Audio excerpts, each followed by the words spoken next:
Hey, what's going on? It's Bill Burr, and it's time for the Thursday afternoon, just before Friday, Monday morning podcast. And I'm just checking in on you, motherfuckers. Jesus Christ. It is 3:48 in the morning.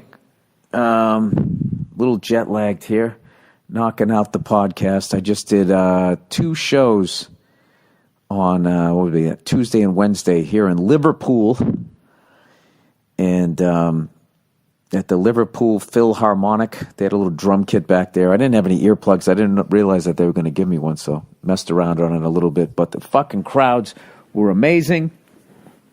All of my jokes seemed to be working on this side of the pond. There were a couple of things that I had to make minor adjustments to.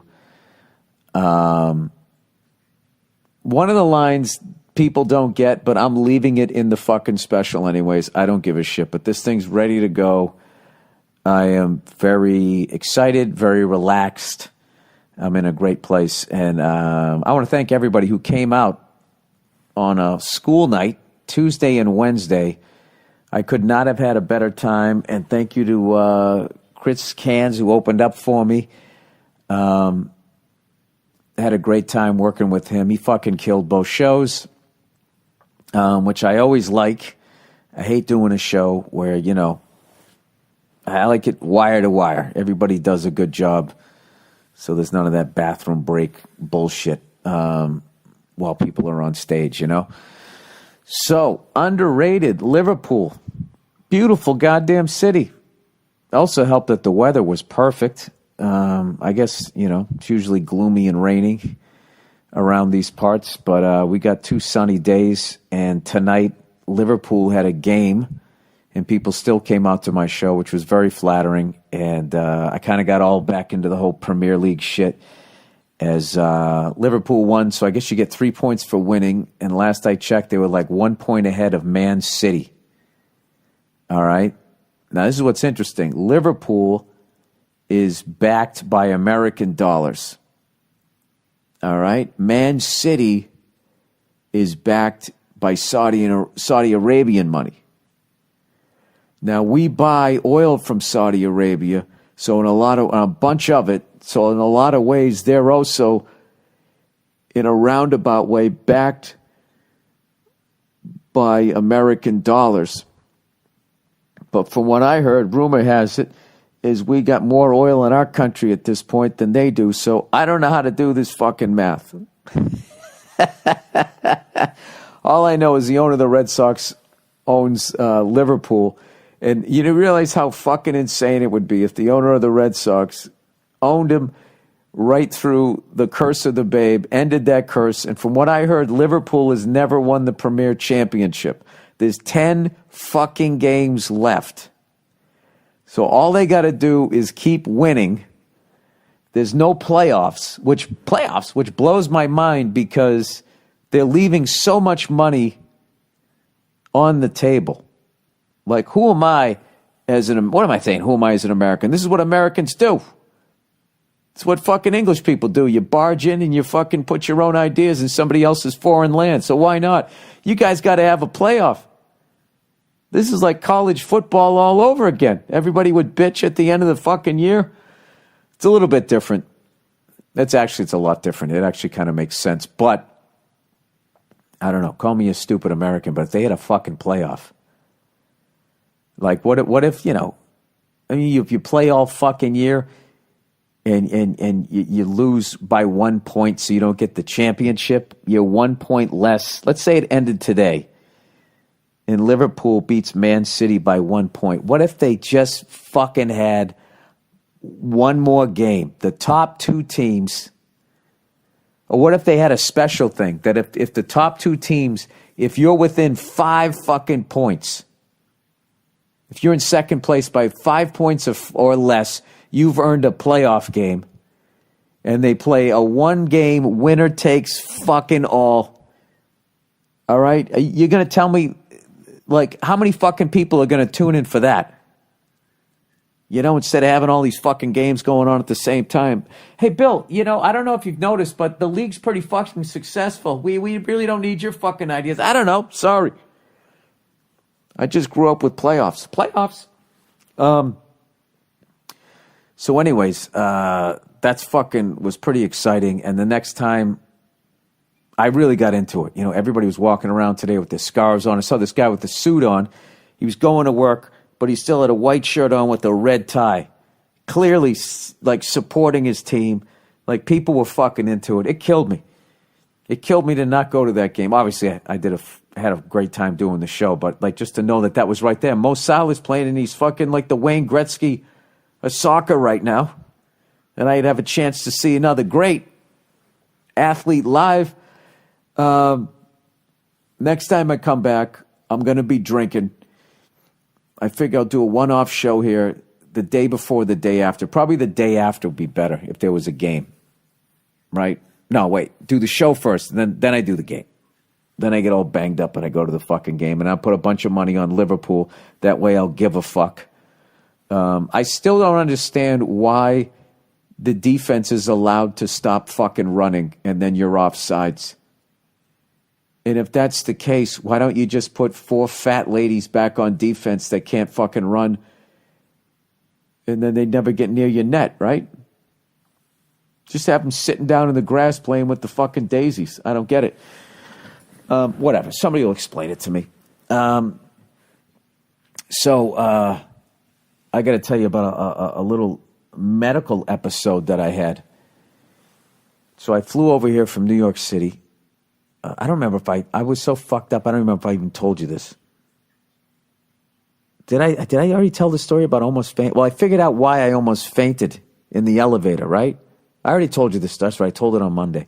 Recap real quickly is the day after I flew from New York to to Manchester, took the train over to Liverpool. They had a fucking steam, and they had a sauna, and I went into the sauna, and I was in there, and I wasn't sweating. I'm just like, and it didn't feel hot. I'm like, this fucking thing sucks. And then I went to the steam, and I was like, all right, this is better. And then when I left, I had to walk up a flight of stairs. When I got to the elevator, like, dude, I almost went down. Like, the closest I've come to fainting ever, other than from alcohol, just doing a fucking face plant. So I was blaming their sauna, thinking it was that shit that heats you up from the inside, and I didn't realize how fucking hot I was. But when I told a few people what happened, I was dehydrated from. I don't think I drank enough water when I was in New York, so I was already a little dehydrated. Then I got on a 6.5-7 hour flight, and then didn't drink water, and then took a sauna and a fucking steam. So, and then all my symptoms, like when I went into the locker room, I was by myself, and all of a sudden I was like, oh my God, I gotta fucking sit down. And then I was like dry heaving, and I was like, oh my God, what the fuck? I'm going to puke. And then I didn't puke, and there was nobody in the locker room. And then after that, then all of a sudden it wanted to come out the other end, not to get fucking gross, but it did. And I think that toilet is retired. And somebody told me, said, all of these are signs of you were dehydrated. You're dehydrated. So I was dehydrated before I took a fucking sauna and a steam, and my dumb ass almost fucking passed out. Did I tell you this story? I can't remember. No, wait, I didn't. That's right, because I had the show that night. And when I did the show, there was a couple times when I ramped up the energy, and I was like touching my toes, doing something. I came back up fast. I was like, oh, fuck, am I going to pass out right here on stage? Dude, I got on the fucking elevator, and this other guy got on with me, and I was just leaning on the fucking, like, armrest there, the rail, and I was just staring at the ground. And you know that deal when you think you're going to faint and you're just trying to keep yourself cool, and every time you think you hit the top, like, okay, I can deal with this, I can maintain my consciousness, it goes a little higher, and you're like, oh fuck, hang in there. And I can't remember if the dude was talking to me or not. I think he said something to me, but when I got off at the wrong floor, so I had to walk down a flight of stairs, and I got to the first step and just sat down. And then the guy looked at me. He goes, are you okay? All right. Now, if I was a woman, I would be like, no, I need help. I have a family and a child that's depending on me to not die, right? But I'm a man, so of course I said, Yeah, I'm fine.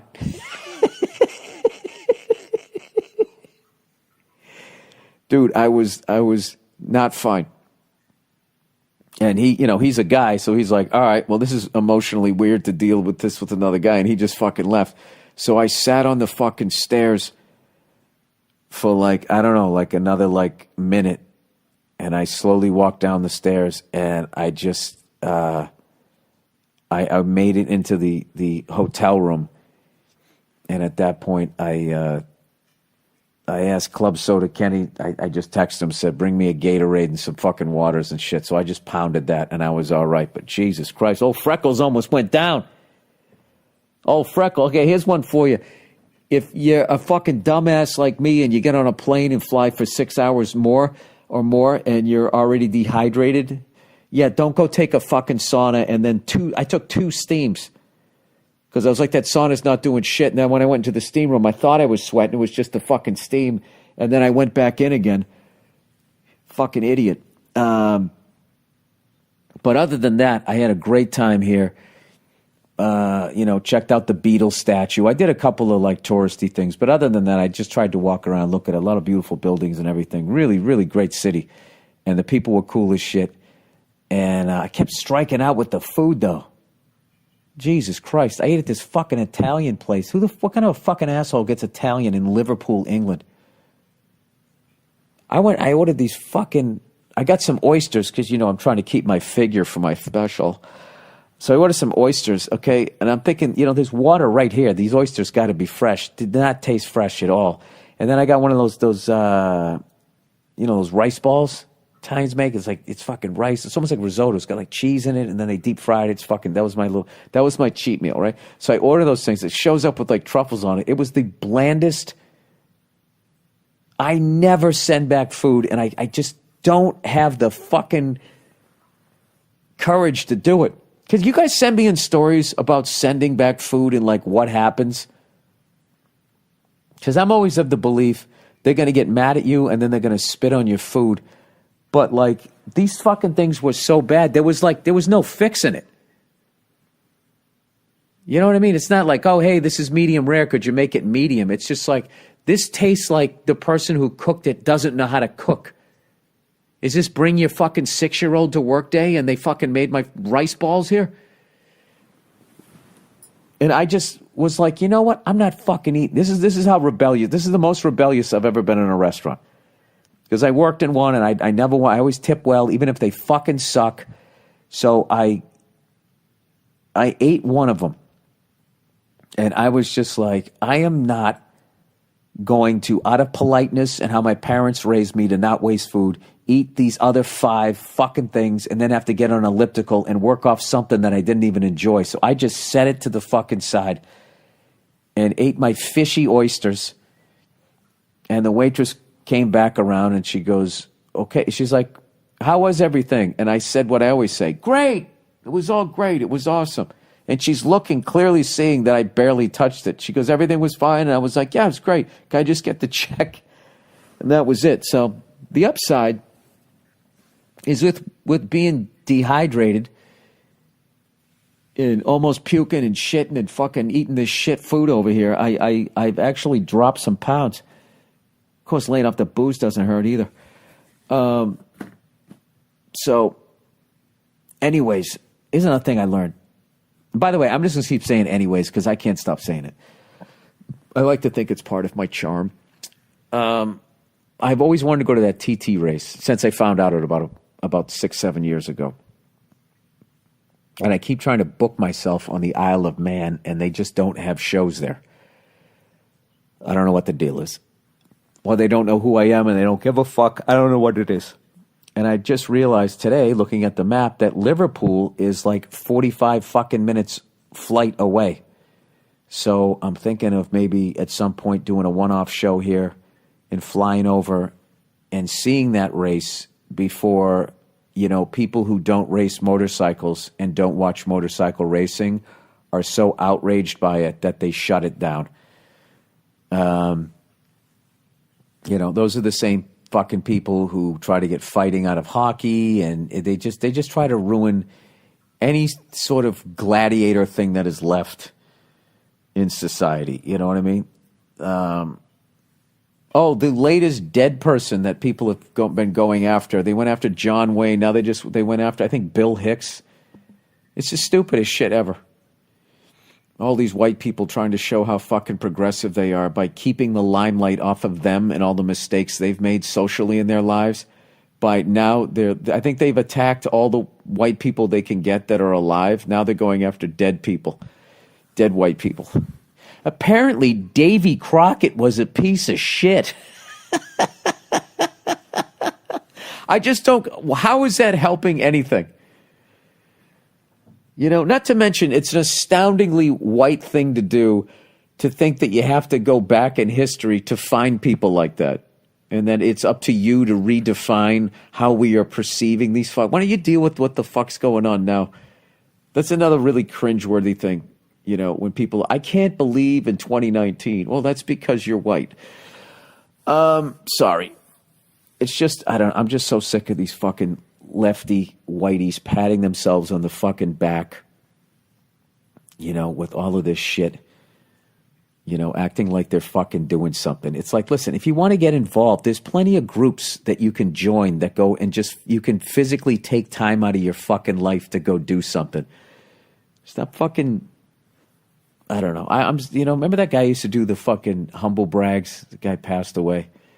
If he was still around, maybe he would do another one that had to do with humble bragging, but like it's also in like a social way, woke bragging or some shit. I don't know what it is. So, anyways, I actually I misunderstood when the thing for Brody was going to be. Brody Stevens is going to be, I don't know why I'm announcing this thing here because it's just for family and comedians. They're going to shut down the Comedy Store. They're shutting the whole fucking thing down. Not making any money that night. This is what this guy meant to the Comedy Store and everybody that knew and loved him. They're shutting down the entire fucking comedy club March 11th. And we're going to have a big night remembering him, telling stories and all that. It's going to be fucking unbelievable. And I feel so thankful that I'm actually going to be in town when this goes down. And I can't wait to go down there and be a part of that. And what else did I want to say about that? I can't fucking remember. I'm fucking half asleep here. Oh, yeah, I was also able to call in. Brody, you know, obviously did a podcast for the All Things Comedy Network. And I was talking to one of the people over there. And they said today that over 100, let's say that again, 100 people showed up to be on his final podcast. All went over, drove themselves over there, called in, I Skyped in. And it just really goes to show you, I don't think I've ever seen that. You know, unfortunately, I've seen a lot of people pass away, but like, this guy really touched a lot of people. So, you know, if you can take a positive out of something so fucking sad, that would definitely be it. So I imagine at this point, if I actually had the advertising, I would read some. So I'm just going to say, hey, I'm going to the advertising now. And this is where we will edit it in. All right, and now we're back. We're back to the podcast here. What else is there to talk about? I'm going to Glasgow. Now, what I love about Glasgow, aside from the fact that I love Scotland, is I'm a huge AC/DC fan. And old AC/DC fans like myself all know that the live album, If You Want Blood, You Got It, was recorded in Glasgow. And I, for years, would listen to that song, The Jack. And when Bon Scott sang, She Told Me She Was a Virgin, he would say something. Any virgins, whatever. I could never understand what he was saying. He was actually saying any virgins in Glasgow. I believe that's what he's saying. And when I finally went, I thought it was Glasgow. So I wasn't saying it right. Then I went there and I heard how they said it, Glasgow. All of a sudden it just clicked in my head going, wait a minute. is this where they fucking recorded that?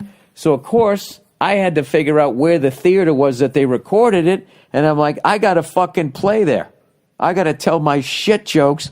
We're the greatest rock band, as far as I'm concerned, rock and roll band ever performed one of the greatest live rock albums ever. And unfortunately, I looked it up and it was, it no longer exists. Speaking of which, when you come in to Liverpool, they have the club where the Beatles played like 200 shows, like some of their first 200 shows. And now that I am an experienced tourist, I said to the driver, I said, now, is this the original place? Is this the exact place? Because I remember when I was in London, everybody does the stupid Abbey Road thing where you're walking across the street. I want to be John. I want to be Paul. That's not the same crosswalk. The crosswalk has been moved, so you're not standing where they stood. Okay? So I asked. I'm like, okay, now that fucking crosswalk bullshit, I did that, and it turned out that they fucking, that wasn't where they were. Now, was this club really the place where John, Paul, Ringo, and George all played their first 200 shows? The Cavern Club or something like that? And the guy goes, he's like, yeah, no, it isn't. The place where they originally played, it's like a fucking hotel now. But this is close. It's on the street. So the best thing you can do is you can walk down the street where they walked to go to a club that no longer exists. But when you go into the club that they say is the club, it's not the fucking club. Oh, did I take a picture? I don't want to fucking hurt anybody's business here, but I was with Andrew Themelis. He's like shooting stuff for my Patreon page on this tour, me getting ready for my special. And we went to go, he's a huge Beatles fan, so we went down there and we were checking out all of these. Oh, come on, did I take a picture of it? Fuck, I didn't take a picture. God damn it. We went to this Beatles museum. Okay, now if you're trying to attract people, if you have artifacts from the Beatles, what you want to do is have like a couple of your not your best ones. You want to keep your best ones in there, or else it's a letdown. But you got to put something from your top 5 out front. So we go to walk into this fucking museum. He goes, I want to go in. And I was like, all right. And he goes, you don't want to go in? I go, listen, dude, you're fucking huge Beatle fans. I don't want to ruin this for you. Let's fucking go in. So we go to walk up the steps to go in. And I swear to God, they have this mannequin that they dressed like John Lennon. And it was just a mannequin. And it had the all-white suit that he had. And it wasn't the white suit. It was just a white suit. And they glued or taped a beard to a mannequin's face and put this awful fucking wig on it. It looked like me when I dress up to do the comedy jam. And I just started laughing. And I was just like, Andrew, I go, look at this fucking thing. If this is what they have to get you in there, what the fuck do they have in there? And he just started laughing, and we were just like, all right, fuck it, let's get out of here. So I think we made the right move on that one. But they did have a lot of cool stuff. We went to another place that had a bunch of cool T-shirts and shit. I tried to find something for my daughter. I actually couldn't find anything, but I got to get her something. But I am excited in a couple of days because I'm flying all my family over here, and I can't wait to see my kiddo. I signed up for Skype, and that's been a good thing. So I talk to her like 3 times a day, and yeah, she's hilarious. But it's just killing me, the stuff I'm missing. Like this morning, my wife was putting socks on her, and they had a little teddy bear on it. And she pointed at it, and she goes, teddy bear. And my wife was surprised because she didn't know she could say that. And my wife goes, that's right, teddy bear. And then my daughter just put her right hand up and she goes, high five. Like fucking Borat. And my wife said she fucking just keeled over laughing. And what's awesome is my daughter, she understands that shit's funny now. So now it's the cutest thing ever. She laughs, and after she laughs, she goes, funny. It's the greatest thing ever, and it's killing me that I'm out here. So thank you to whoever invented Skype and FaceTime and all that. So that's been helping me out. But I'm coming down to the end of it here. I got a killer new hour that I'm very proud of, and I can't wait to fucking unleash this and let it go, and then just see, where the next hour leads me. And with that, I got to give a shout out here to an amazing musician I saw tonight, Victoria Sharp.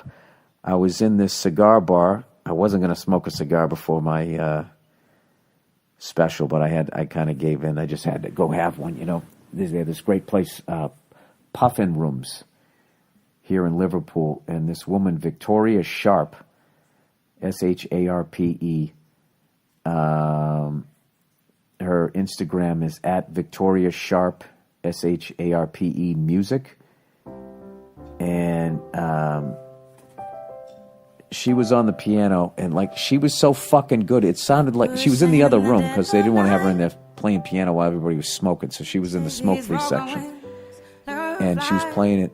She came around and she had this whole list of songs. Any of these songs, like 200 fucking songs, it seems. And she just went in, and I didn't realize she started playing. And after they just sounded like the same artist over and over again, I finally looked at the guys I was with. I was like, "Is that woman who was just talking to?"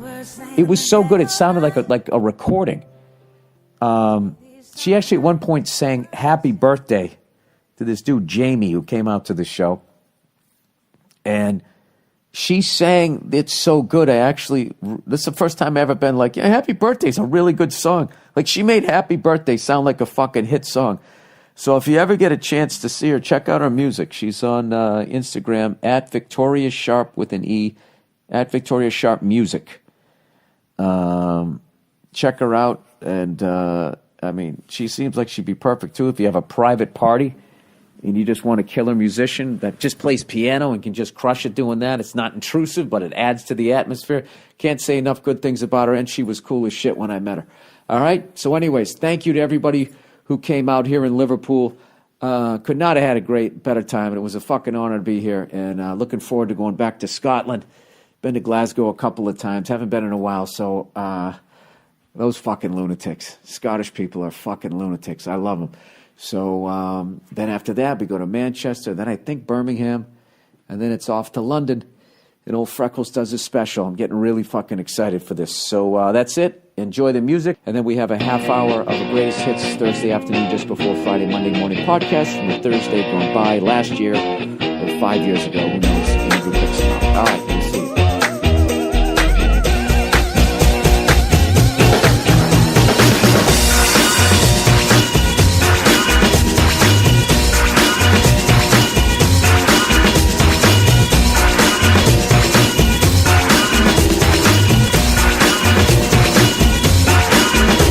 There's dancing behind movie scenes, behind the movie scene.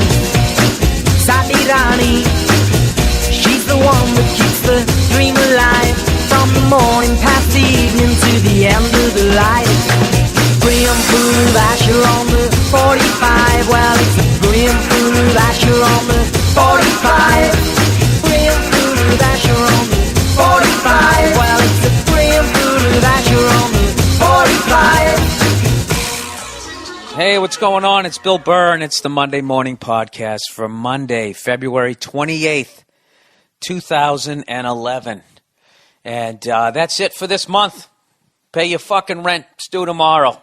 All right? All you potheads out there sitting on the couch, man.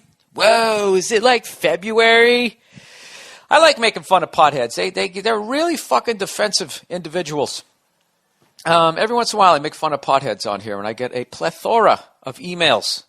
Speaking of emails, if you'd like to send an email to the podcast, send it to Bill at the mmpodcast.com. That's the new email. Bill, B-I, B as in Bill, I-L-L, at the mmpodcast.com. All right? And, I make fun of the fucking potheads. I make fun of them. I was actually I don't give a shit if you do it or not. I don't give a fuck. I don't give a fuck if that's your ritual. That's what you have to do. Dude, what's the difference between having a beer and smoking a joint at the end of the day, huh? Why don't you answer that one there, freckle face? I'll tell you what the difference is. What I'm doing is legal. What you're doing is, don't you throw your pot-smoking fucking hands in the air. Let me finish my point. All right? You hemp shirt wearing motherfucker. Yeah, that's the difference. That's the only difference, because I don't even think, like, as far as health goes, I was going to say health-wise, but that word doesn't exist. I remember from my vocab improvement class way back in high school, this guy used to talk about the wise guys. Health-wise, sports-wise, weather-wise, the wise guys. Those words do not exist. Although lately, the dictionaries just said, fuck it. You know, we can't keep up with the overwhelming level of stupid people using words that we say don't exist, and then they just give in. You know, like they'll make LOL like a legitimate word. An abbreviation meaning laugh out loud, initially seen on the internet in 2003. They'll do shit like that. You know, that's a bad example. But then again, I'm not exactly a great host. All right? You want something better? Go to another fucking podcast. I don't need you. Your attitudes. The hell was I talking about? Oh, I was talking about weed. The difference. I was talking to a buddy of mine last night. We were out in a sports bar. We actually watched the Celtics Clippers. Great game, and it's awesome to see the Clippers are good. And I'm also really, really, really nervous about getting rid of Kendrick Perkins. I don't get that. I just felt a big sigh of relief from everybody on the Lakers bench. Oh, thank God we don't have to deal with that guy fucking making us be men, you know? Bitch slapping us in the fucking paint like we deserve. That's why Pau Gasol's face is so fucking thin. He took a slap from Perkins on both sides of his head. He gave him a double. Remember Killer Khan? He gave him one of those during the first time we met him in the finals. And then he had that deer in the eye look for the rest of the fucking series. That's what happened. We traded him away. But don't get too excited, Laker fans, because I got a feeling the Thunder are going to take you out. You know, I think you guys are, I think you've had your moment. You had your moment in the fucking sun. But don't worry. Don't worry. I heard through the fucking grapevine that what's his face there? The goddamn, he looks like one of those Transformers. Who's the guy? I'm so bad when I talk about who. What the fuck is it? Dwight Howard. I heard through the grapevine wants to be a fucking Laker. Can you believe that shit? Can you believe that shit? You know, can Kobe have any more championships just laid at his fucking feet? Overrated. Kobe Bryant, 3 out of his 5 fucking rings. Fucking, ugh. And all those stupid Laker fans. Yeah, MVP. Anytime he does anything, it just drives me up the fucking wall. The guy got Shaq in his prime with Phil Jackson. You know? And all these moron Laker fans would be like, well, Jordan had him. Jordan had him when he was a fucking nobody with no experience. Okay? Other than as a player. Okay? He became Phil Jackson with the Bulls. You know what I mean? You fucking morons. He knew how to win. He knew how to take big stars and mold them together. That's what the fuck he got. And that's what he got with Shaq. And then he still pulled the fucking team apart. Still pulled him apart. I don't know. If he gets fucking Dwight Howard, fuck him. And the last 2 championships I respected. All right? But those first 3, give me a fucking break. Okay? You take Kobe out of that lineup and you put me in there in that little fucking frilly gold and purple uniform with my ghost white legs. We're still going to win 50 games. I'm just going to be feeding Shaq.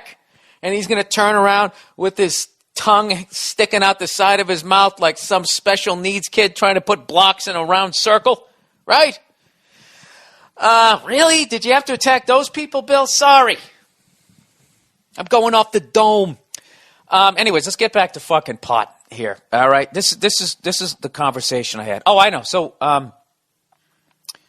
I went to this Boston sports bar last night, and for the first time since I can fucking remember, I had a good experience as a fan. Because, most of you guys who listen to this, you know, even over there in jolly old England, you cozy, smug cunts, right? If you're a fan of Liverpool, you pretty much live in Liverpool, right? Isn't that how it, at least when you're young? But then you move away, and not only do you feel weird rooting on your team, people are telling you that they suck. It's unreal. Since 1995, I moved to New York City, and then it went from everybody loving the Red Sox to absolutely hating their existence. And then I moved out to L.A., and everybody hates the Celtics. And not to mention the awful vibe of sports fans out here on the West Coast. They are fucking horrific. I don't know why ESPN spends the lion's share of their time when they talk about awful fans just talking about Philly. You know, just recycling those same two fucking stories about Santa Claus and I don't know what else they did. They fucking, what did they do? Didn't they rape like Kathy Lee Gifford? Is that what happened? I can't fucking remember. Anyways, yeah, just out here, the vibe, it's just not fun out here. I don't know. I can't explain it. It's like back east, obnoxious, shit-talking morons, right? And I include myself as one of those. But eventually, it dies down, and you'll start talking about the game. You'll start talking about games you went to. You start talking sports. It goes beyond, hey, fuck you, you fucking chowder-eating fag. It goes beyond that. Out here, it never does. And when it does, it goes on to, I'll stab you in the parking lot. It's not fun out here. I don't know what it is. I don't know what it is. There's that I will stab you in the fucking... People get stabbed at games out here. It's hilarious. Like that movie, The Warriors. It's fucking ridiculous. UCLA and USC played at the Rose Bowl. Okay? And people got stabbed.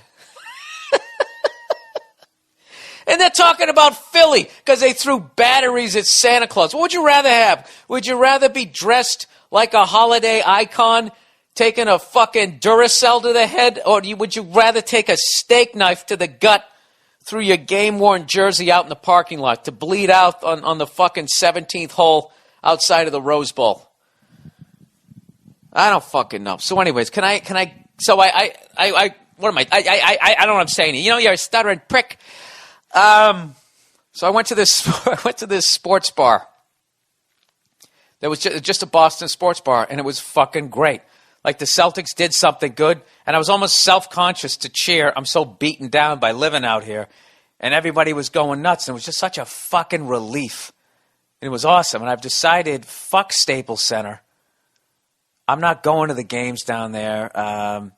Even Dodgers games are surprisingly not fun. I had a buddy of mine showed up to a Dodgers game. They were playing some other National League team, and he's from Cleveland. He had a Cleveland Indians hat on. He's out in the bleachers, and this guy started like legitimately saying, I'm going to kick the shit out of you if you don't take that Cleveland Indians hat off. Fucking Indians. They haven't won since 1948. Who gives a fuck? So anyways. Fuck, I'm never going to get back to the weed here. I'm going to have to stick with this fucking story. So last week, as you know, I cut the podcast short because someone hooked me up, and I went to the All-Star game to go down there and watch some of the greatest athletes on the planet, and of course, check out the Whoas. And I was not disappointed. Fucking amazing basketball, and the level of horror, just every fucking tier. Okay, the desperate whore. The whore lived down the fucking street all the way up to the whore who flew in for the fucking game, who's been doing P90X for the last fucking 8 months, you know, did some sort of cleanse and was just in unbelievable shape, just fucking trying to figure out how to get in to an after party, to get into the hotel, and everything. It was fucking awesome. So anyways, I get this insane hookup, right?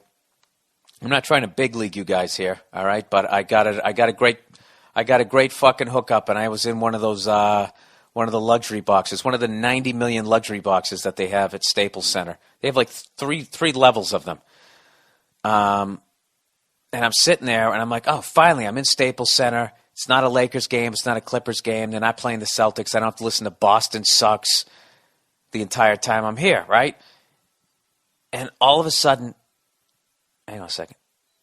Is that my phone? Can you hear that? Where the fuck is my phone? Hear that gay little ring? That's my phone. Where is it? Bum, bum, bum, bum, bum, bum, bum, bum. Anybody else have the fucking droid? You hear that? Dun, dun, dun, dun, dun. The reason why I picked that is because there's like 10 options for a ringtone on the Droid, and the first 9 sound like an air raid. You know, bam, bam, bam, or like this ringing that just puts me on edge. So the only thing that one's called Waterfall. I think it is. So I have it set on that. Every time I do, Nia goes, "What are you, a fig?" But I say egg. I like that one. So anyways, so I got box seats for the fucking All-Star game. It's ridiculous, right?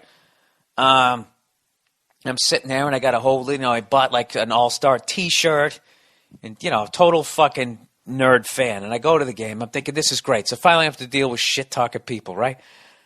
I'm sitting there watching the game and all of a sudden this little kid voice, 7, 8-year-old, when Doc Rivers put out the big 3 from the Celtics, I just start hearing this kid going, anytime a Celtics shoot the ball, he'd go, "Brick!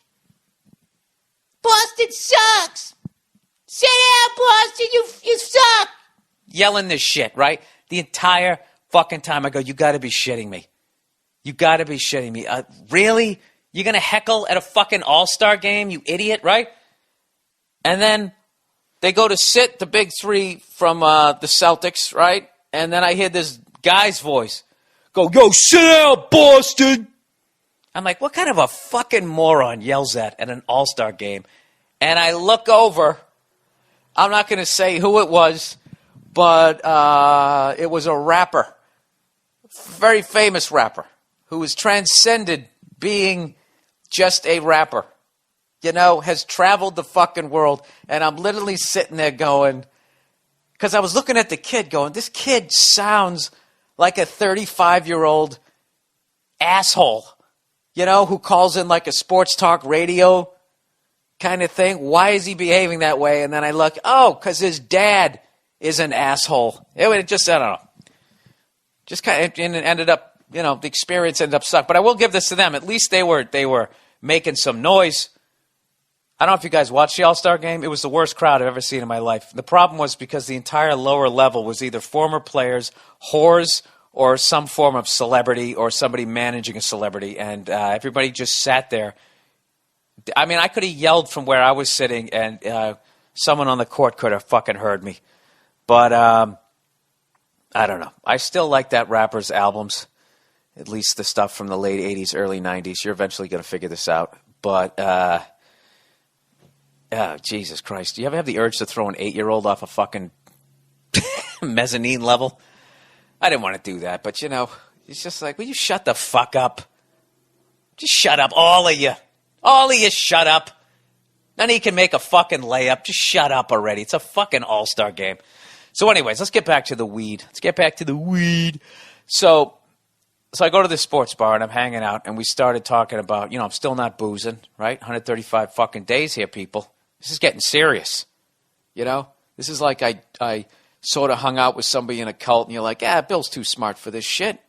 And then one day I show up with the shaved head and that glassed over look at my eye, talking about waiting for the spaceship. I'm 135 fucking days in, people. I don't know if I'm coming back. Oh, you fucking booze hounds out there, I think you might have lost me. The urge is still there. Oh, God, I'd love to tear down a fucking beer stand. So anyway, we were talking about the difference between, booze versus weed. And I basically told him, I said, I don't think there's anything, especially now with like a vaporizer. I don't, that has to be way more healthier than drinking like 3 beers. And that's another thing too. Like when potheads go like, you come home after work, you have a beer, I smoke a joint. It's like, no, dude, that is different. I drink a beer. I'm not drunk. You smoke a joint. That's like drinking like what? 3, 4 beers. I think it is anyways, whatever. So this is what I think the difference is. I think the fact because weed is not legal, that's why it leads to other drugs. You left the legal world and now you've dipped your toe into illegal. And I think it's really easy to go from weed to be like, shrooms. It's his cousin. It's no biggie. I have you, and then and then cocaine is kind of further in the back of that room. And then right behind cocaine is a big steel fucking door like that maniac used to come out of in the Texas Chainsaw Massacres. You slide that fucker open, and in there, that's where heroin, meth, oxy, and all that shit is in there. All right? Which I don't think just because you smoke weed that you go to that, but that's what I will say. That, you know, when people who smoke weed go, dude, it doesn't lead to harder drugs. And yeah, it does. I think it does. It doesn't always. You know, there's people who smoke crack and they don't become addicted. I tried it once, I was like, whatever, and then other people lose their entire lives. There is exceptions to it. But be honest with me, potheads. All right? Like, this is what I want to know. How many people out there have tried, been drunk, tried alcohol, I guess is what I'm trying to say, never tried weed, but did try mushrooms. Like, I've done 2 drugs, alcohol and mushrooms. Alcohol and coke. I bet you would be hard-pressed to find somebody who doesn't have weed in there. It goes beer, weed, shrooms, or beer, weed, coke, depending on what you want to feel, right? If you want to hallucinate or if you want to feel like Charlie Sheen. Huh? How fucking amazing was that whole thing? I loved all... I'm on Twitter, by the way. I finally gave in. Joe Rogan signed me up to drop a fucking name there. I was doing his awesome podcast, which you guys should all check out. I was doing his podcast, and he was beside himself that I wasn't signed up to Twitter, and I've been shitting all over Twitter, tweeting and all that type of thing, saying I don't want to fucking do it, and I'm gradually becoming addicted to it. And, of course, I don't have... We'll have it up on the mmpodcast.com where I'm located. I've been, I learned how to attach pictures. And, I feel like a little schoolgirl right now. I'm all excited. I'm cutting, I'm pasting, I'm typing, socializing. Fuck. What the hell was I talking about? Okay, weed, coke, Texas Chainsaw Massacres. Oh, you cunt, Bill. What is wrong with your brain? My brain goes in a straight line. If I try to go back, I'm fucked. The fuck was I talking about? Oh, Charlie Sheen. There we go. Thank God. Charlie Sheen. All right. I'm going to have to start doing this thing live so I can start taking callers just for that specific thing that when I lose my train of thought, they can just tell me what the fuck I was talking about. Or I could get an assistant. I could do something like that. Charlie Sheen. I was amazed at the amount of people that took what he was saying at face value. Kathy Lee Gifford, to bring her up again. She was like, I thought his statements were selfish. They were self-centered. It was like, you don't think he was high? I can't say he was high because that would be slander. But what the fuck? Why is my voice cracking? Oh, I know, because I was yelling in that sports bar. What the fuck? When it's time to change. That guy, he sounded, okay, for the legal department. Not saying it was on coke. He sounded like somebody high on cocaine. Right when you're hitting that peak before the paranoia comes in, from what I've heard. Not so you guys think that I'm out there doing coke. I can't do it. I'm too fucking paranoid as it is. That I'm the shit ride up the mountain would be very short for me. And then it would just go right down to, I think everybody's watching me. I'm going to go hide in a fucking broom closet. Yeah, he just sounded like he was fucking high out of his mind. And I was actually kind of annoyed by the guy who was interviewing him because I just felt like he was sort of enabling him. And you kind of saw in that, at least I'm totally judging this because who knows? I don't know either one of those fucking guys. But it was like, you see how celebrities OD because people are just so psyched to be fucking around them that they look the other way. The guy at one point goes like, I saw you the other day. You seem fine, We were at your house in your media room watching Apocalypse Now, and you seem fine. It's like, you fucking star fucker. Give me a goddamn... You're with Charlie Sheen watching Apocalypse Now in his media room in his fucking mansion. There's no way you're going to criticize him in that moment. That would be like me hanging out with Jimmy Page, watching The Song Remains the Same. He's falling down drunk, and he looks at me like, hey, mate, you think I got a drinking problem? Nah, Jimmy, you're fine. Hey, can I play one of these guitars? I can have the guitar? Dude, you're awesome.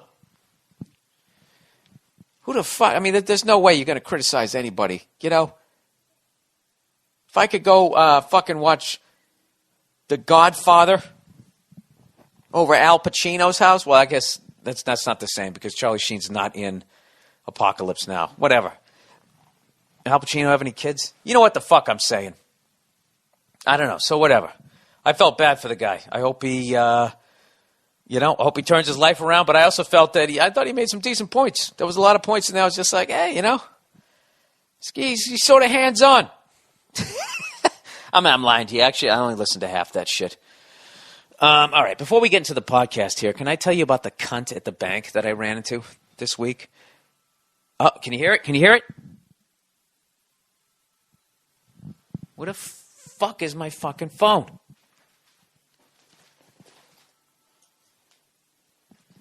Where the hell is it? All right, do you guys really want to listen to me hunt for my fucking phone? The hunt for Red October? All right, so I'm sitting outside my bank, because I worked hard all week, and why would I want the money when I can just go and give it to these thieving motherfuckers? Oh, sure, I can have it at home, right? Then I got to worry that people will figure out that I'm cashing my checks and I'm bringing them home. And next thing you know, the outside of my apartment looks like the end scene at the end of fucking Scarface, right? Bunch of sweaty, long-haired psychos, climbing over my non-existent walls. And behind all of them, some guy who's walking as slow as Jason in Friday the 13th, knowing that he's going to get the fucking kill shot. So anyways, I'm sitting outside the bank and I'm on a conference call, talking about some bullshit, pitching some fucking idea. All right, we'll take 10 whores, we'll stick them in a house, and we'll call it the fucking whore challenge, and we'll get fucking Bob Saget to host it, whatever the fuck I was saying, right? So as I'm sitting there outside the bank in the parking lot in my car, this lady pulls up in this Mercedes, right? And I'm on the phone. She opens the door right into my fucking car. Boom. Doesn't look at my car, closes her car door, and just walks into the fucking bank. And I'm sitting there like beside myself going, did she just open the car door into my fucking car? Because she sort of mind-fucked me, because I heard it, but she didn't do a ooh or, oh my God, I'm sorry. She didn't look. She just acted like it didn't even happen. I was like, the hybrid, because it goes from like the gas engine to the electric engine. Sometimes when it turns over, it causes the car to shake a little bit. And sometimes, like on one of my podcasts, that time when I thought that guy rear-ended me, that's what happened. So I was like, is that some sort of hybrid shit or whatever? So I go back to the phone conversation. Here she comes out again. And now, I'm looking at her. She's got a little midriff showing, a little blondie. And I'm like already starting to judge her.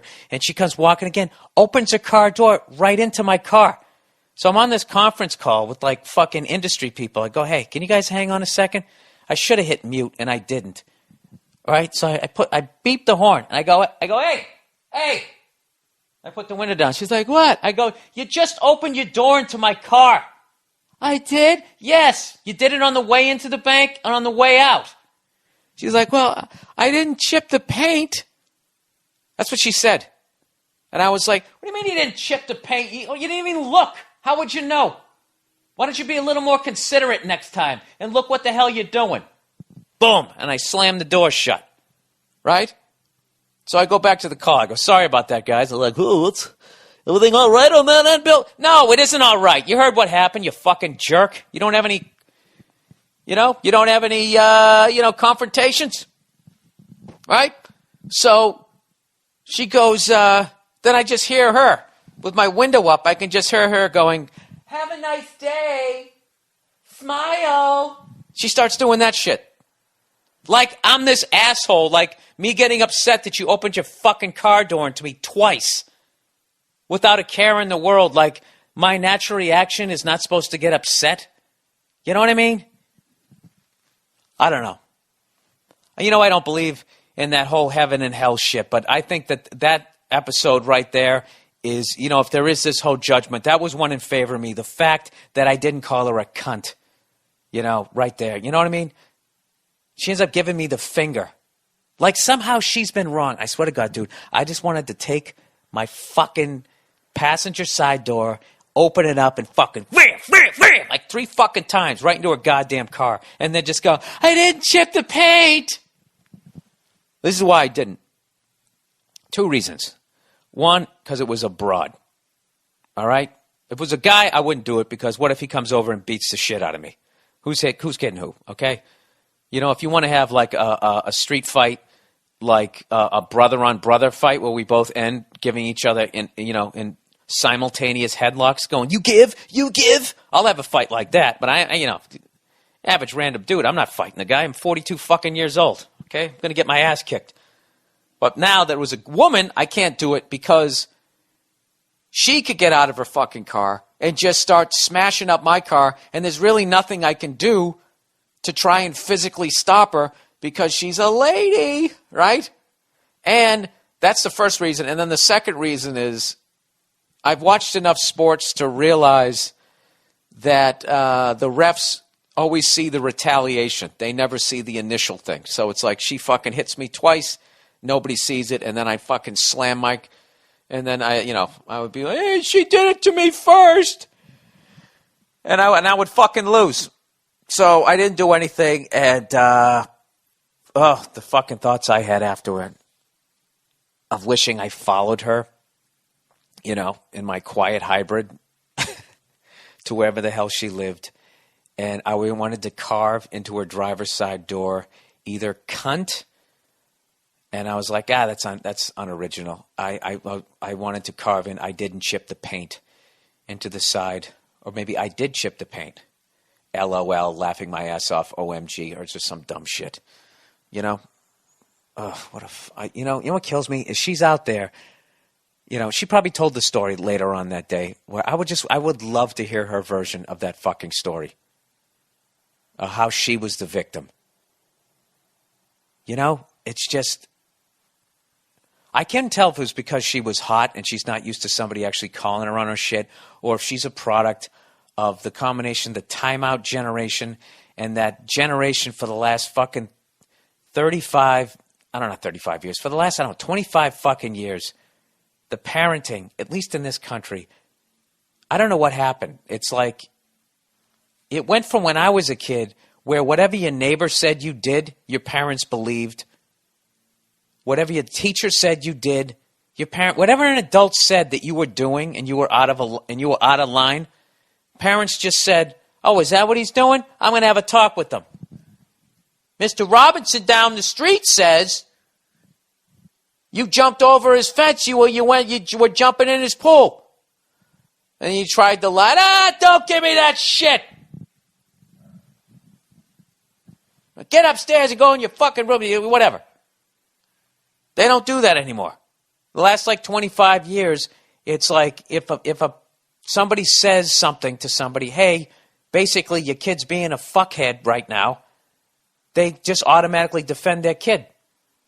Straight through the whole thing. They defend their kid. You can't go over somebody's house. You can have a fucking play date. You don't get the shit kicked out of you. You don't get hit or anything. You get a timeout. And then I think, 25 fucking years later, you're in a bank fucking opening your goddamn door into somebody's car. You're A, surprised that they're mad, and B, don't think you did anything fucking wrong. Timeout. Look at hockey. You go and they beat the shit out of somebody. They just make the guy sit down for 5 minutes. Does he learn anything? He comes out, he fucking beats him up again. Hey, by the way, how about those Bruins, huh? Beating a very, very, very, very strong Vancouver Canuck team. That was a big fucking victory for us. But I think we're 4-0 in the fucking road trip, dude.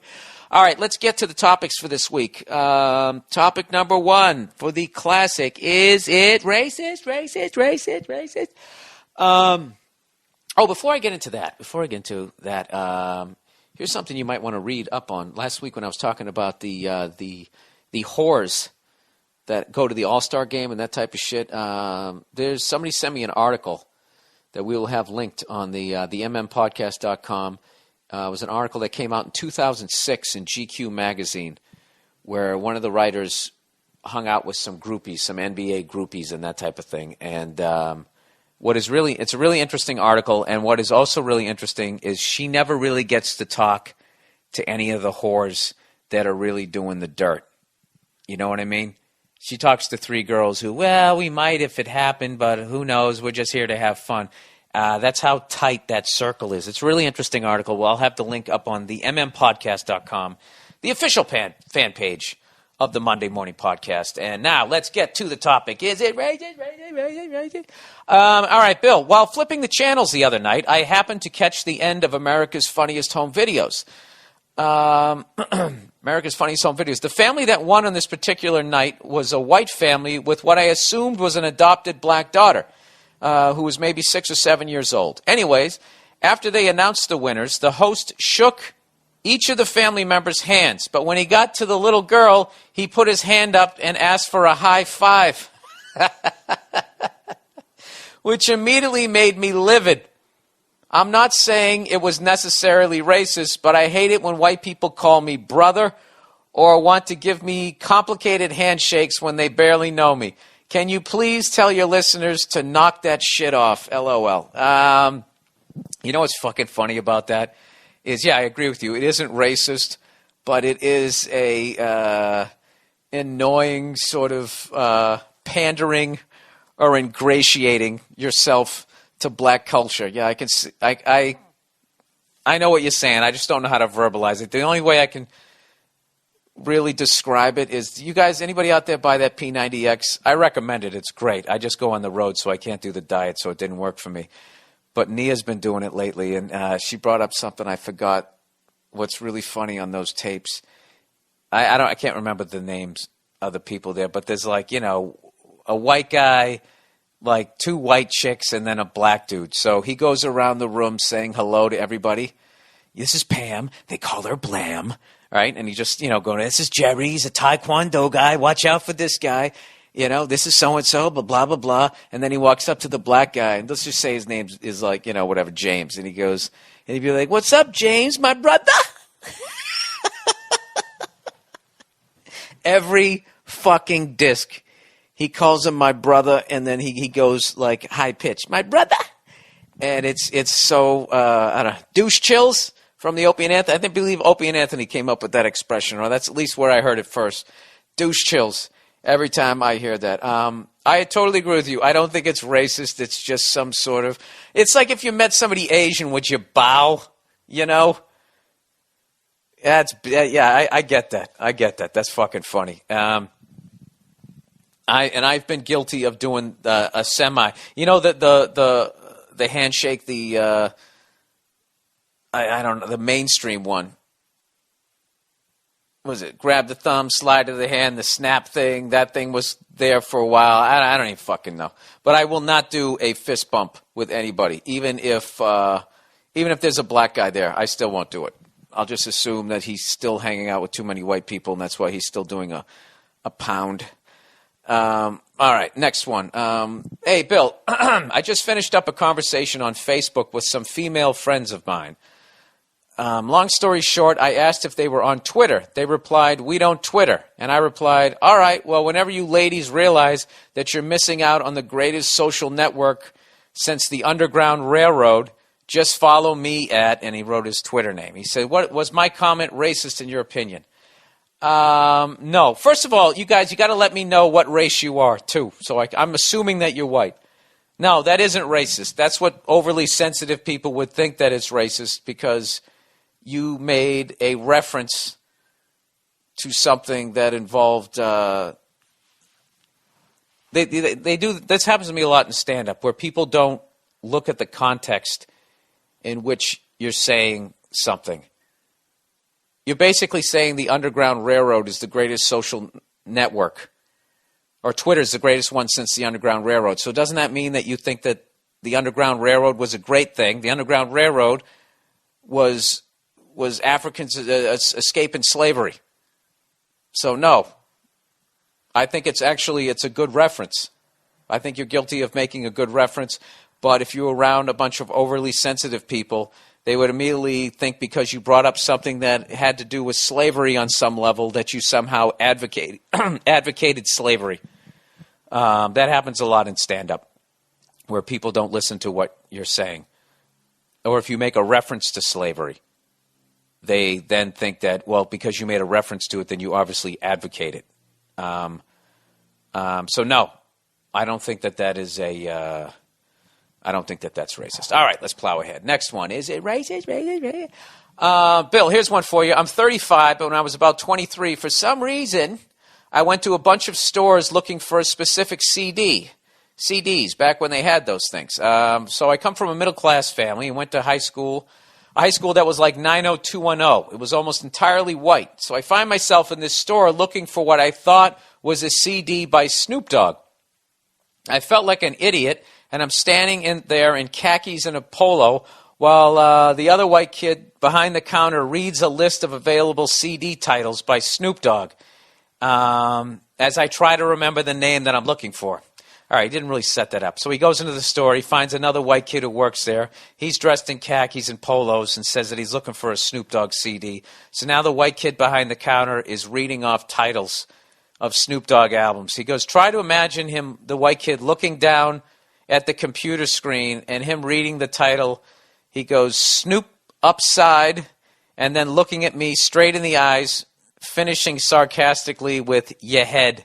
Snoop Upside Your Head, I guess was the name of the album. He goes, I never felt so white, LOL. Discouraged, I leave for another store across the street in the mall. As I walk in, I immediately spot one of the token black kids that I graduated with me. Now, right there, that's offensive to a lot of people. Token black kids, that's when you go to the all-white school, and then there was like one black kid. That kid's always called the token. So that's offensive all the way to racist, depending on how I would think. But whatever, let's plow ahead here. So anyways, he sees, the one black kid he basically went to high school with. He said, I was like, thank God, LOL. I stop him and say, Antoine, listen, man. He throws in a man. I have a question for you. What is the name of that Snoop Dogg CD with the blah, blah, blah song on it? Of course, there was the awkward, what are you asking? You asking me because I'm black, right? Is the question he asked. And as I'm standing there stumped for a response, he said, it's not Snoop Dogg, it's Dr. Dre, and the CD is The Chronic. He said, now, feeling like a true idiot, I try to make some ridiculous small talk. That's fucking hilarious. I knew I went to the right source, as he confirmed, but what are your thoughts? Is that racist? No, it's not racist. The token black guy thing, out of everything you said, was the thing that I would raise the red flag, where I would, if I was in a conversation with you, that shit where one white guy's talking to another white guy he doesn't know, then out of nowhere, something sort of in the gray area comes into the conversation, and then there's always that tense moment of like, is this going to take a fucking right turn down to an unpaved road, down to a shack? No, it isn't. It's not racist at all. And it was proven because he knew the fucking answer. Yeah, I mean, maybe you're guilty of racially profiling. I think you went really efficient. It's not like you didn't try to ask another white kid. He had no idea. And he was a cunt. He almost seemed like he was judging you because you were you were buying the music. Or in general, he just didn't like rap music. But you saw the black dude you went to school with? That's fucking what he asked me because I'm black. You should have said yes. What am I supposed to ask some redneck? What would happen if I walked up to you and asked, hey, what's the name of that new Travis Tritt album? He'd probably be like, what the fuck are you asking a black guy that question for? If somebody came up to me and said, hey, Bill, what's the name of that beer that's famous that Ireland makes? I wouldn't get offended by that. Or if they assumed that I drank because I'm Irish, even though I'm mostly German. All right, but because I don't get offended when people assume that I'm mostly Irish. I mean, it's not like I don't look like a fucking leprechaun. I think that falls into being overly sensitive. But I feel that guy's entitled to, considering he seemed like he was the only black guy in his school, and other white kids referred to him as the token. And despite all that, he was still nice enough to tell you what CD to buy. See that? That had a nice, warm, fuzzy ending. All right, another one. Dear Bill, hey, by the way, my reading's getting a lot better. I got to pat myself on the back. Pat myself on the back. My speaking still sucks. Oh, Jesus. Dear Bill, I recently moved to downtown Denver from Fort Collins. Oh, Jesus. Is that up near Greeley, Colorado, where they have the bad smell day? I know I've talked about this before on the podcast, but just in case there's new listeners out there, in Greeley, Colorado, they have a slaughterhouse. up there where, if you ever wondered where your fucking hamburgers and steaks and all that shit came from, Greeley, Colorado is a good guess. And some days when it's really windy up there and they've murdered a bunch of fucking steer, they have what's known as bad smell days. And what you do is you call up the slaughterhouse and you say, hey, can you fucking cool it a little bit up there? We can smell it all the way down here. We can smell the murder this way. And then they actually sort of, I don't know what they do, take a 15-minute break from killing the steers or whatever. I don't fucking know. A steer, by the way, is a bull without balls. I had no idea what that was. I knew what a cow was. I knew what a bull was. I didn't know what a steer was. Steer's a bull without balls, and those are the things that they use for all your steak and hamburger, I believe. I don't think they use the cows. They use the cows for the milk. They use the bulls to fuck the cows, to make more cows, and to make more bulls. And then they cut their balls off and they make them steers. Is that how it works? Right? Did I learn that in my travels out there on the road? Correct me if I'm wrong there, Southerners. What are you asking me because I'm from the South? Yes, you pig fucking jackass. Answer the question. All right, here we go. Dear Bill, I recently moved to downtown Denver from Fort Collins, a small college town north of Denver. The only black people I had been used to seeing were either exchange students from Africa or Colorado State football, basketball players. My new home in Denver is a neighborhood that is known for having a high black population. To cut to the point, I've noticed while driving around my place that black people, generally younger black guys, do not respect jaywalking laws at all. I noticed this after the 5th time in one day that a black dude had walked right out into traffic, expecting that the drivers would hit their brakes and wait for him to cross the street.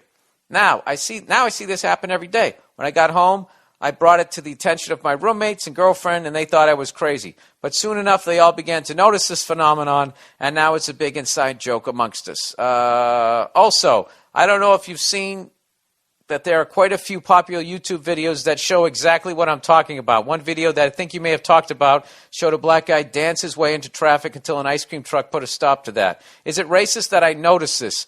Also, is this just a Denver thing, or does it happen elsewhere? Jaywalking happens, I think, all over the world, and every race does it, as far as I know. This one is a little complex, because there's a lot of levels to this. Because you don't seem like you have hatred in your heart. And also, I haven't been to your neighborhood. If that's what people do, then that's what they do there. I lived in New York City, and we all do it. Everybody. 80-year-old fucking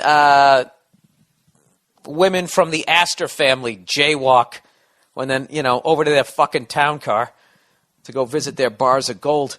Everybody jaywalks. So I wouldn't, obviously black people aren't the only ones who jaywalk. But in your neighborhood, if that's what everybody does, that's not racist to notice that. I think to just say that it's just black people, you know what? These are getting difficult because I got to hear what you're doing with that information. You did have your little Klan moment where you convinced the people that you're living with. I'm telling you, go out there and look at them. And then they came back, holy shit, you're right. Now, how offensive is it that just because, you're from Denver, why am I giving you a southern accent? See, we're all full of shit here. Fuck, I just had a point there. What the hell was I going to try to make? Yeah, I'd have to know if you were just saying, if you take it to the level, I guess, where you're going, the obvious level to take this where it would obviously be racist if you were just like, we got to get all the black people out of this country. They're all these jaywalking sons of bitches. They're ruining this country. Or, I don't want my daughter dating a black guy. Why? Because they're jaywalking sons of bitches. Or what? I don't fucking know. If you're just sort of noticing this and you think it's funny that they do this shit, kind of like when I do that older Asian thing, I don't have anything against Asians or old people. If you're fucking around, no. It's probably offensive, like my older Asian thing, which I guess that game is offensive to some people. Yeah, is it racist that you noticed? I mean, it did happen. I guess it's when you start thinking that all black people in general, like Bill Cosby is walking out of his mansion and jaywalks across the street to, I don't know. I don't know where to go with that one. Yeah, no. But I'll tell you this, dude. Everybody jaywalks, and I am one of the major offenders of it. I do it all the fucking time. All right? I don't got fucking time to walk down to the goddamn corner. I don't understand what the fucking point is. I get it. Look both ways, and if there's nothing coming, then go. But if something's coming, don't go. I get that. All right? Jaywalking, I think those laws are basically invented. They're basically so they, A, can keep traffic moving, and B, don't have to clean up a lot of dead people in the street because there's a lot of bad drivers. And there's also a lot of people who can't see that well or cross the street correctly. Maybe that's why? I don't fucking know. All right, now we're into advice. Is this one of these ones where I'm just reading too much rather than riffing? Is that what the fuck's going on here? You know what? I'm going to talk about YouTube videos. Maybe they'll fucking stir up some sort of comedy here. I feel like I'm on fucking Meet the Press. YouTube videos. Check this one out. Remember a few weeks ago when I showed that dude Johnny Mac, the QB, doing all those trick shots? Somebody made an answer video. Somebody else threw his fucking football helmet into the ring. Some guy, Alex, I don't know if I'm going to say this right, Alex Tanny's video. And this is what I got to say about all these trick shot QB things. The ones that are most impressive is when they do more than one trick without an edit. Those are the ones that I like. But, other than that, these are pretty impressive. So check that one out. Here's a classic YouTube video. Woman beats up boyfriend, keeps yelling, fight back. All these videos will be up on the MM podcast, and this is some inside information that I'll give you. I never name names. All right? But there's a friend of mine who wrote a very successful movie after watching this video. All right? And in this video, there is a woman beating the shit out of a guy. A big woman. Okay? So think of some comedies that came out in the last, what was it? I think it was like 5 years ago it came out. And why don't I just tell you? The movie's Norbit.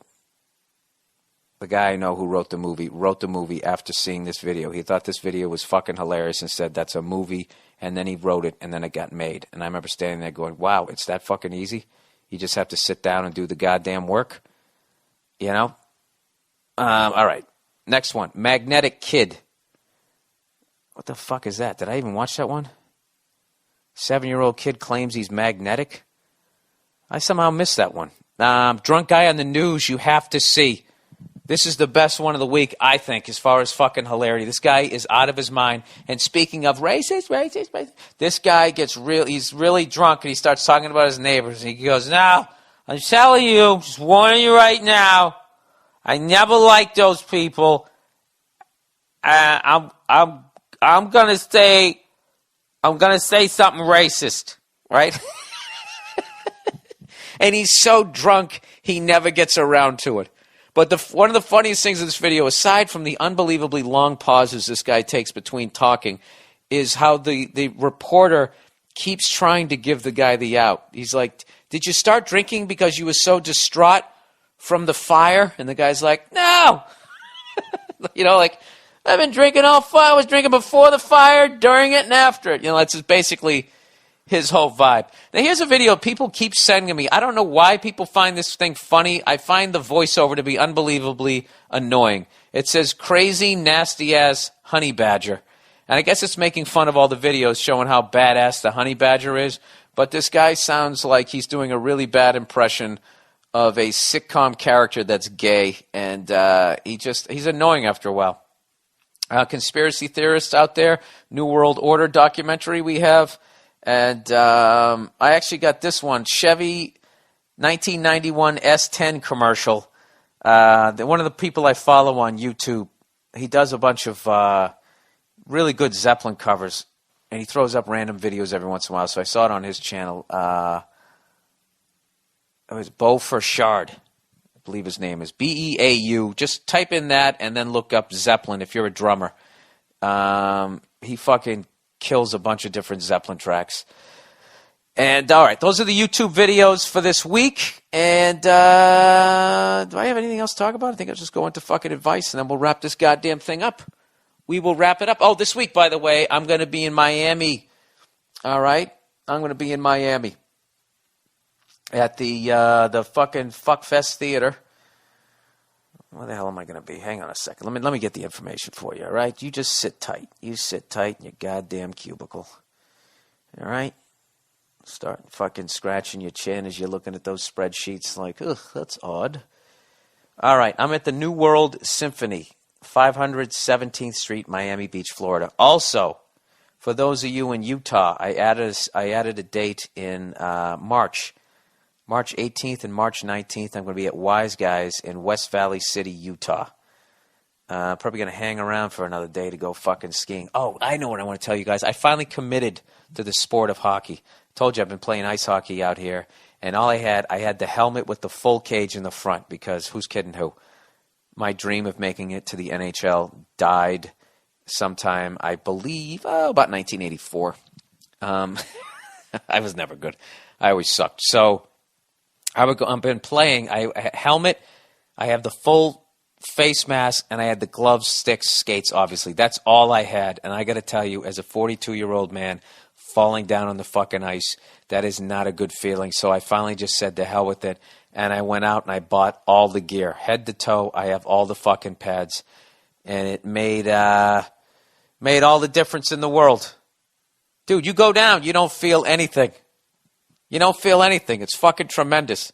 It's like falling on not pillows, but it's the shit. So anyway, what I've been doing is, I hate going to the fucking gym. So I either take my dog for a hike, or recently for cardio, they have the public skating thing. So I'll go down there like a fucking pedophile.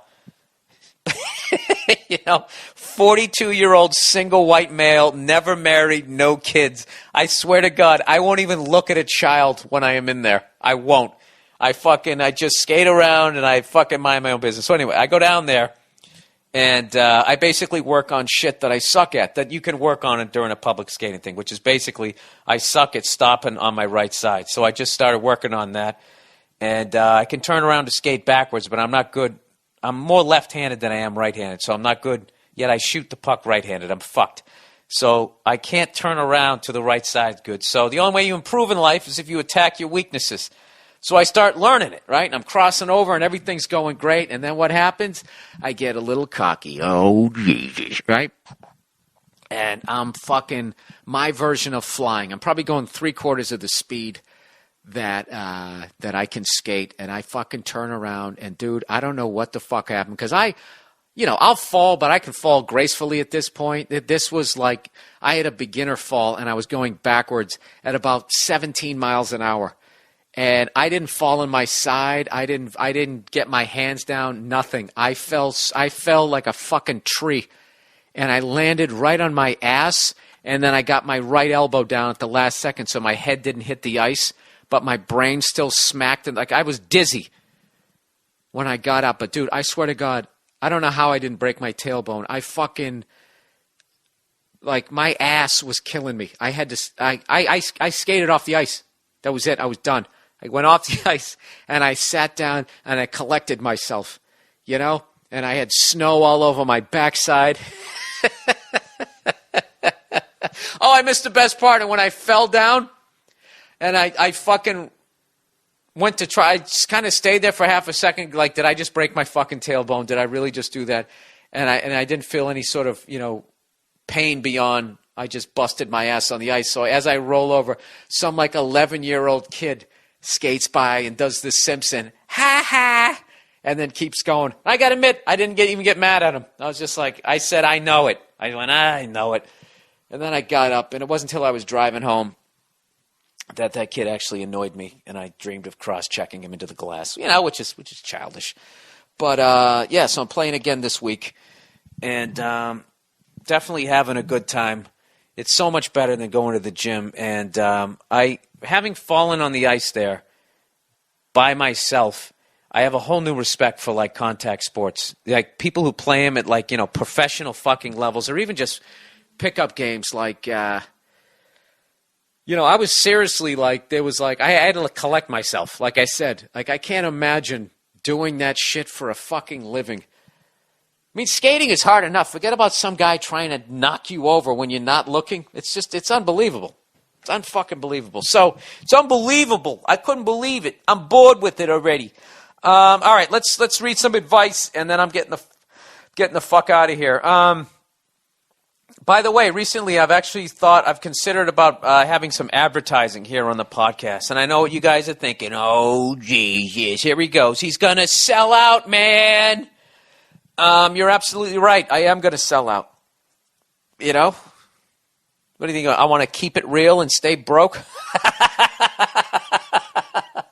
I'm not broke. I'm doing all right. But give me a fucking break, okay? Eventually, people, I'm not going to want to jump on a goddamn airplane, okay?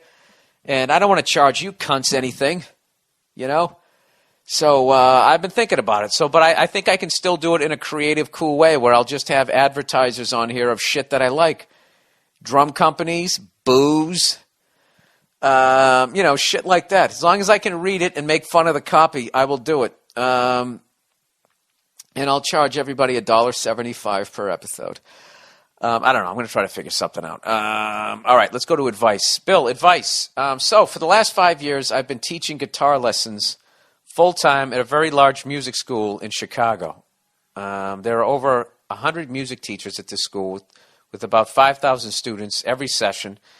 Half of those students are under 18. The school has been around for over 50 years and is globally recognized. Let's see if I can figure that out. Oh, Chicago, I don't know that one. I was going to guess Berkeley.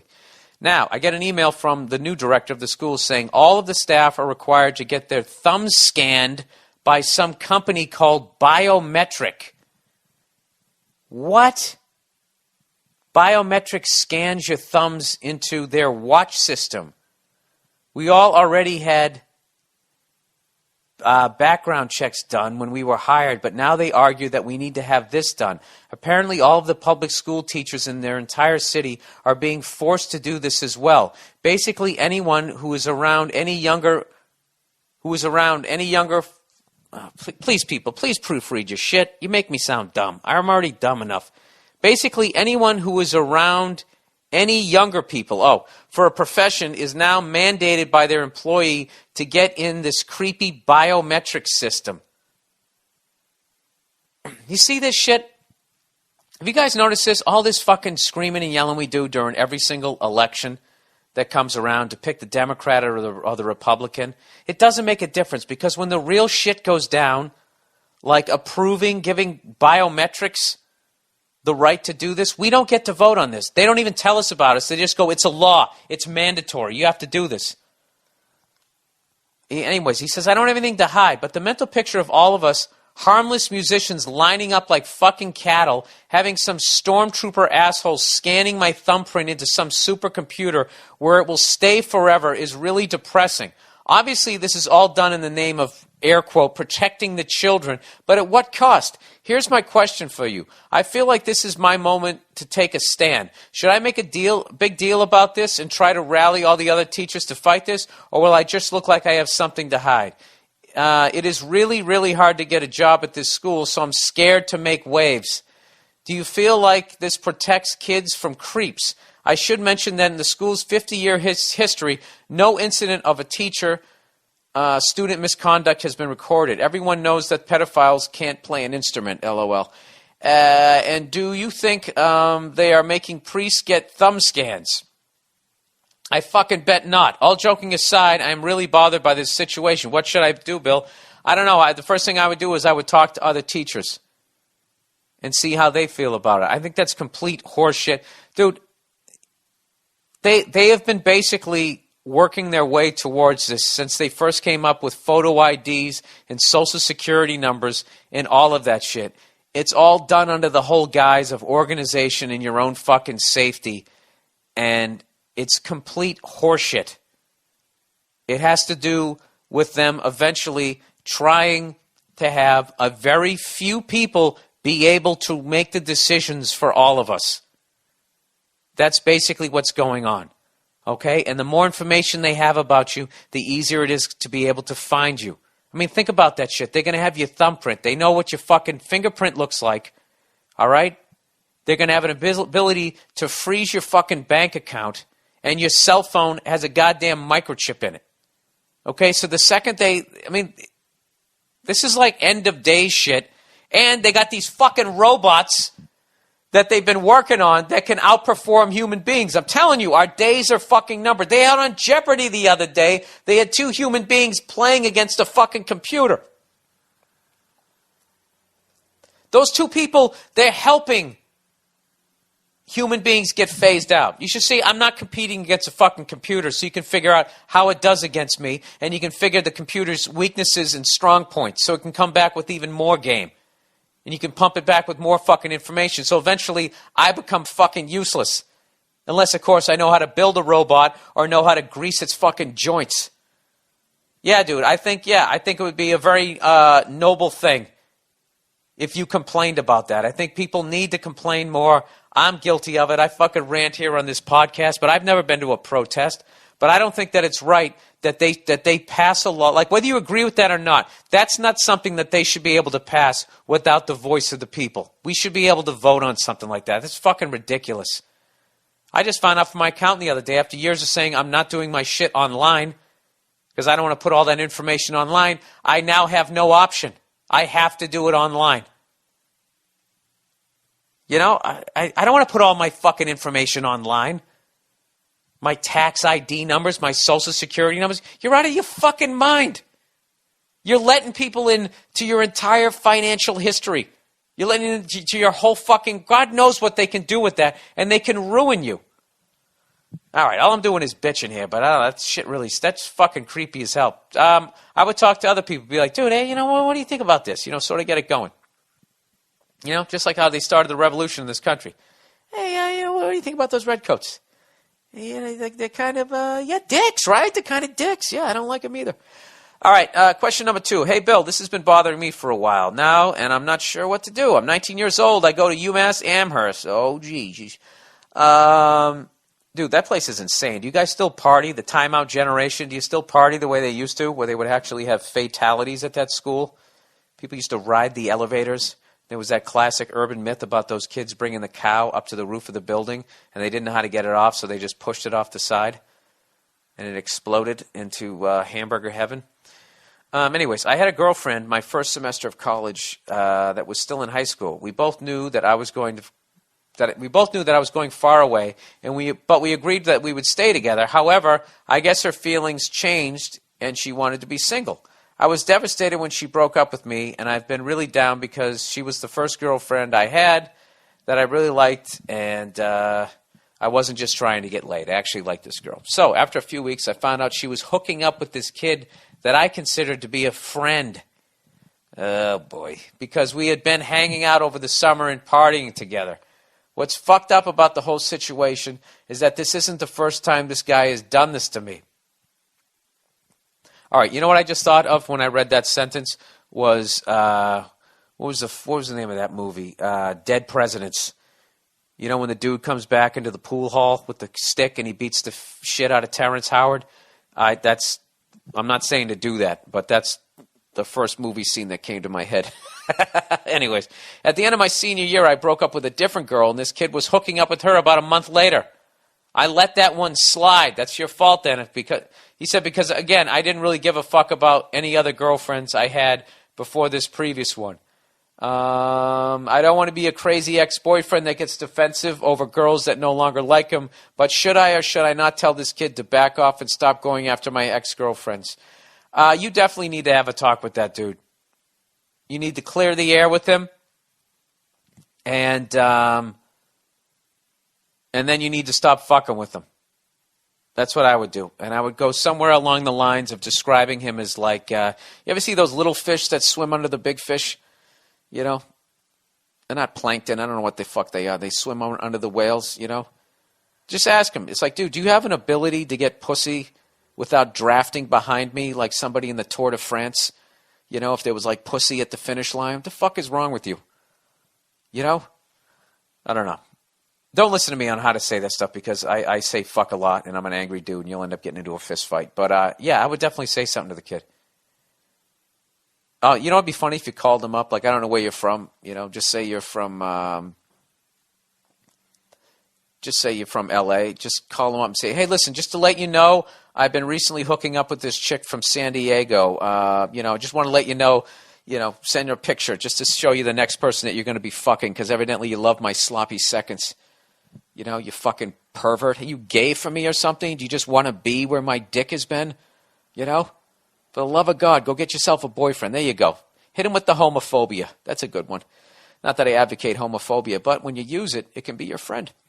That didn't even make sense. All right, Bill. Hey, Bill, I'm 24 and have 4 kids. Jesus Christ. What is it, the fucking 1800s? What do you got? What do you got? Some fucking... Do you need some farmhands, sir? Somebody go clean out the silo or fill it up? Oh, good Lord. You guys make your own clothes? I'm 24 and I have 4 kids. I'm married. I feel bad for this guy. I shouldn't make fun of him. I work for public utilities doing very hard manual labor. And I work hard for my money, which goes straight to my wife and 4 kids. Basically, when politicians run for office and they try to stand on the shoulders of hardworking Americans, this is the guy right here. This is the guy that like Sam Elliott talks about. Speaking of that, I recently saw one of those Coors commercials. Have you seen that? The Rocky Mountains go down this country like a backbone. And we make our beer the way the fuck we want to, and that's what having a backbone is all about. You gotta have a backbone to make a light beer that looks and tastes like piss. A watered down, shitty beer that comes from the backbone, Rocky Mountains. You know something? I think whenever you have a pussy product, one of the red flags is you get Sam Elliott to do the voiceover, Because you're like, oh, my God, people are going to see right through the fact that, come on, people, Coors.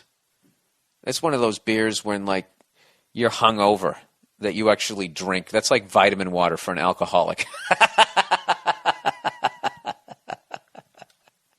They're trying to tie it into the fucking Rocky Mountains. I know they get their fucking water from the Rocky Mountains. Go down this country like a backbone. Tough guy shit. Give me some of that Skull Bandit. Coors Light. Oh, Jesus. Anyways. Where the fuck am I? How the fuck did I even start talking about that? The other day I got a call from work. The other day I got a call from her. Okay, let's reset this up again. The guy's 24 years old. He has 17 kids. No, he has 4 kids. He's married, works for public utilities, does very hard manual labor. He works his fucking ass off, and all his money goes straight to his fucking wife and his kids. All right? The other day I got a call from her at work, and she told me to meet her at the doctor's office because she doesn't like taking the kids to the doctor alone. When I get there, she starts yelling at me, as usual, red flag, then she said, all you know how to do is work. So why don't you just go back to work?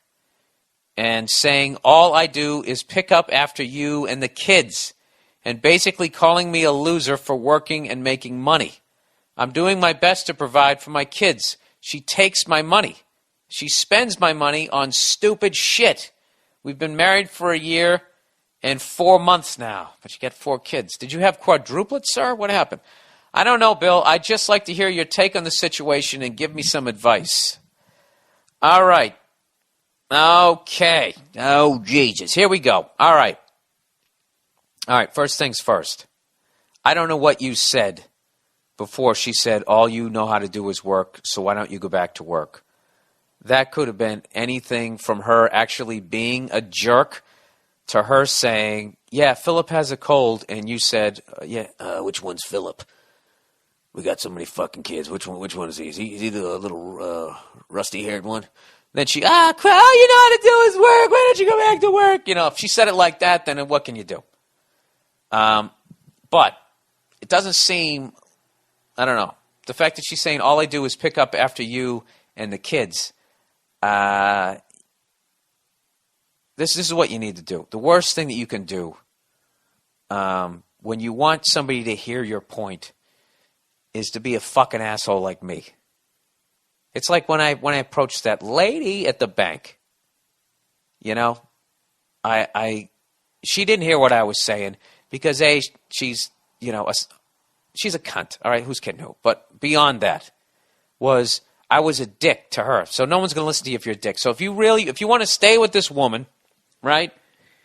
you're going through a rough period in your relationship, what you have to do is you got to walk away from that situation, go scream into a pillow all the shit that you want to say to her, or go yell at your windshield as you drive around the block 15 fucking times, a couple of drinks, whatever you got to do, unwind.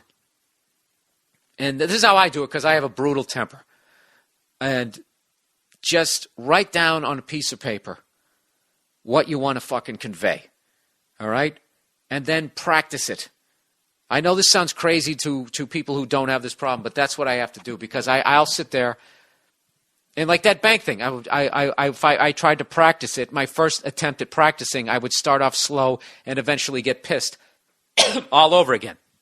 I'd be like, hey, listen, I noticed that when you went in, you opened your car door into my car, and then you came out, and then you did it again, and it's like, what the fuck? Okay, wait, no, I can't do that. All right, start over, Bill. And each time I would get further and further to the end.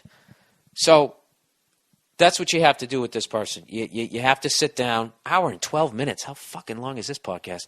You have to sit down with her and just be like, look, I mean, I don't know what you're just say, listen, we have 4 kids. That's the situation. The place is going to be a mess, and I am working. Okay, obviously, I'm not giving you what you need. What more do you need from me? Okay? Let her, that's probably a good way. All right, we need to talk. You seem really upset with me. Blah, blah, blah, blah, blah. What more do you need from me than what I'm doing? All right? Since she sees that you're relaxed, you're going to hear what the hell she wants to say. Then when she says what she has to say, fair enough. All right. Here's what I need from you. All right? And then in a nice way, you got to tell her to stop spending all your money on stupid shit. All right? That's what you got to do. And I'm telling you, the key when you're fucking trying to make some headway in your relationship is with the woman is you can't lose your fucking cool. All right? And they will, if you back them into a corner sometimes when they're doing something wrong, because they're humans, they're going to do something wrong. When you back them into the corner and they did something wrong, watch out if they start attacking you. All right? With shit that has nothing to do with what you're arguing about. Like you're arguing about, whatever. Like you fucking, she keeps leaving the TV on and going to bed and it's on all night and she's fucking, whatever. Whatever the fuck that causes, the electric bill to go up. If all of a sudden she starts going, well, you're just mad because you're just short, or she attacks you for that, or some other bullshit, or you're just a fucking asshole. Right there, she just abandoned her argument. And what she's doing now is she's just trying to make you mad so that she can steer the argument into some other bullshit, or just hopefully get you to say something so fucked up that it just totally camouflages the bullshit that she did to start the fucking argument, basically. So just keep your cool. You got to sit down. You got 4 kids with this girl. You're attached at the hip with this woman, okay? So what you want to do is try to have a good time. You're a good guy. You're working your fucking ass off, okay? She needs to appreciate that. And she has to appreciate that, what do you want to do? You want to fucking whatever the fuck you're doing? Or you want to walk around picking up SpongeBob SquarePants stuffed animals all day? You got to be like, sweetheart, you had 4 fucking kids. See, this is why I'm not good at it. Sweetheart, you had 4 fucking kids. The fuck do you think was going to happen? Get your tubes tied. Quit bitching at me. See, that's the first pass. That's the first way I would say it. And by you get to the end, you just say, listen, I love you. You love me. We have 4 beautiful kids. We have to work together. It's definitely a trying time being this young with all these kids, but blah, blah, blah, blah. And I'm telling you, your life will be like, it'll be better. It'll be better if you work it out. But the worst thing you want to do is come at her after you've had a few pops and said, listen, let me tell you something, you dumb cunt. All right? I'm the backbone of this fucking country. You don't want to come at her that way, all right? You stupid bitch. I'm fucking working my balls off. Why don't you go out there on that goddamn fucking oil rig all day? Why don't you go down to the pharmacy and get on the fucking pill? Maybe you wouldn't have to be picking up so much shit. All right? Or they'll let me know to pull out. You'd say dumb shit like that, and then you're gonna have a fucking horrific relationship. You don't want to do that. So that's it. That's the podcast for this week, everybody. And as I mentioned, I am up on Twitter now and actually enjoying it. I have made peace with the tweeting. You know what I feel like right now? I feel like Johnny Damon when he went to the Yankees after trashing Twittering, and now I'm fucking, shaved my beard, got a haircut, Oh, I'm just going to try to come in and Contribute on Twitter wherever I can. No, it's not that bad. It's not that bad. It's just typical me. I'm an old soul. I'm a crabby 80-year-old as a 42-year-old. I am. I look, something new. I don't like it. I didn't like Facebook. I still don't really like it, but I'm at the mercy of you guys. You guys all go to Twitter. What the fuck am I supposed to do? I stayed on MySpace as long as I could. I felt like I was in a ghost town, like some old miner town that dried up, and I was just sitting there listening to the rusty hinges, as the door swung back and forth. Oh, Jesus, Bill, we get it. Stop being so fucking dramatic. You're a Twittering fag. You're a tweeter. Yeah, that's it. That's the podcast for this week. You guys all have a wonderful week, and go fuck yourselves. All right, see you. Dream alive from the morning past the evening to the end of the light. Brim full of Asher on the 45. Well, it's a brim full of Asher on the 45. Brim full of Asher on the 45. Well, it's a brim full of Asher on the 45. Everybody needs a bosom for a pillow. Everybody needs a bosom. Everybody needs a bosom for a pillow. Everybody needs a bosom. Mine's on the 45.